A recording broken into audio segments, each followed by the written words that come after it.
नमस्कार। जीवन में कई बार हम खुद से एक प्रश्न पूछते हैं कि जो हम पूजा पाठ करते हैं और पूजा पाठ करने के बाद हम क्यों इतने परेशान हैं, क्यों दुखी हैं। मन में बार बार ये बातें आती हैं और असल में उसका जवाब मिल नहीं पाता है। और कमेंट बॉक्स में भी कई बार ऐसे क्वेश्चन आते हैं कि आप इतने नियम बताती हैं, हम लोग करते हैं, परेशान हैं, नहीं करने वाले सुखी हैं। तो आज एक बहुत ही प्रेरणादायक कहानी मैं शेयर करने वाली हूँ। मन उससे मोटिवेट हो जाएगा, समझ पाएंगे कि प्रकृति का नियम असल में क्या है। जो दुखी है वो दुखी क्यों है, जो सुखी है वो सुखी क्यों है, आज आप समझ जाएंगे। एक बार मैं प्रवचन सुन रही थी, उस प्रवचन में मुझे ये बहुत अच्छा प्रसंग लगा, बहुत अच्छी कहानी लगी, तो मैंने सोचा अपने मार्गदर्शन परिवार के साथ इस कहानी को शेयर करना बहुत ज़रूरी है। देखिए, साधु गुरु जी बता रहे थे कि कुछ ऐसी चीज़ें होती हैं जीवन में जिसके कारण हम पाप करते हुए भी सुखी हैं। उसी में कहानी में एक कहानी थी एक महात्मा जी की। जो महात्मा जी अपने जीवन में ये सोचे थे कि मुझे बहुत सारे संतों का भोजन कराना है, बहुत सारे संतों का भंडारा करना है, लेकिन पर्याप्त धन नहीं था उनके पास। उन्होंने एक युक्ति सोची कि थोड़े थोड़े मोहरे, थोड़े थोड़े पैसे इकट्ठे करके वो बहुत बड़े भंडारे का आयोजन करने वाले थे।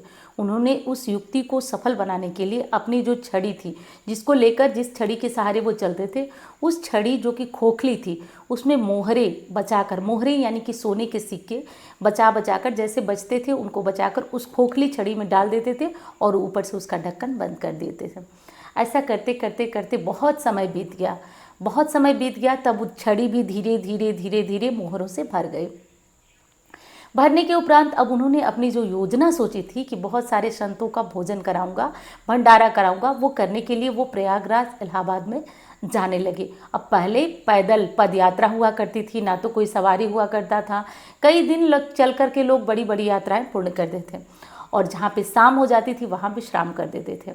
तो वैसे ही जाते जाते एक स्थान पे रात हो गई, तो गांव के कुछ लोग इकट्ठे हुए, साधु जी, महात्मा जी हमारे पास रहेंगे, हमारे पास रहेंगे, ऐसा होने लगा।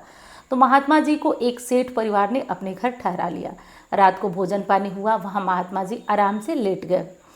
अब वो जो सेठ परिवार था उनका कोई संतान नहीं था। महात्मा जी की बहुत अच्छी सेवा सत्कार हुए और वहाँ पे महात्मा जी आराम से लेटे थे।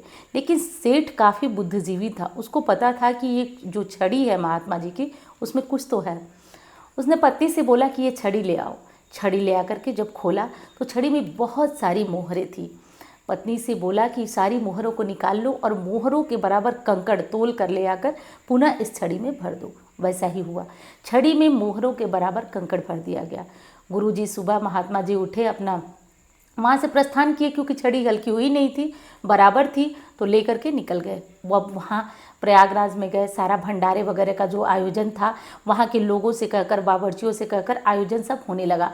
अब पैसे मांगने की बारी आई। जो लोग उनका आयोजन करा रहे थे उन्होंने कहा कि महाराज जी अब पैसे दीजिए। महाराज जी सोच रहे थे कि थोड़े थोड़े पैसों के लिए यदि मैं छड़ी बार बार खोलूँगा तो लोगों को शक हो जाएगा और मेरे सारे पैसे चोरी चले जाएंगे। इस कारण महाराज जी छड़ी को बार बार नहीं खोलने के डर से उन्होंने सोचा कि भंडारे में मैं इकट्ठे पैसे दूंगा। पूरी भंडारे की तैयारी हो गई, सब आयोजन हो गया, सब कुछ हो गया। अब महात्मा जी से पैसे के लिए लोग मांगने लगे और महात्मा जी जैसे छड़ी खोलते हैं, पैसे के स्थान पर कंकड़ देखकर वो सन्न हो जाते हैं। अब उन्होंने अपना दिमाग चलाया, दिव्य दृष्टि चलाई और वो जान गए कि असल में उस सेठ के घर में ही छल हुआ है। उनके रुपए, पैसे, मोहरे जो थी वो निकाल लिए गए हैं। वो बहुत उदास हुए, हताश हुए और उस अपमान को सोच करके कि इतने सारे लोग मुझ पे तोहमत लगाएंगे कि मैंने जो है ये पैसे जानबूझ कर के कहीं छुपा दिए और लोगों में ये उपहास न बने, इसके कारण वो गंगा जी में जाकर डूबकर अपनी जान दे दिए। अब ये हुआ कि जब वो अपनी जान दे दिए तो चलिए बात तो वहीं ख़त्म हो गई। उधर सेठ के घर कोई संतान नहीं थी, उनको एक संतान हुई। सेठ के पास पहले से अधिक धन हो गया तो वो पहले से अधिक सुखी हो गया, व्यापार फलने फूलने लगा, क्योंकि व्यापार के लिए अधिक धन की आवश्यकता थी। सेठ ने उस धन से व्यापार को बढ़ाया। एक औलाद की कमी थी, वो भी हो गई। सब कुछ ठीक ठाक चलता था। कुछ दिनों के बाद सेठ को बहुत भयंकर बीमारी ने घेर लिया।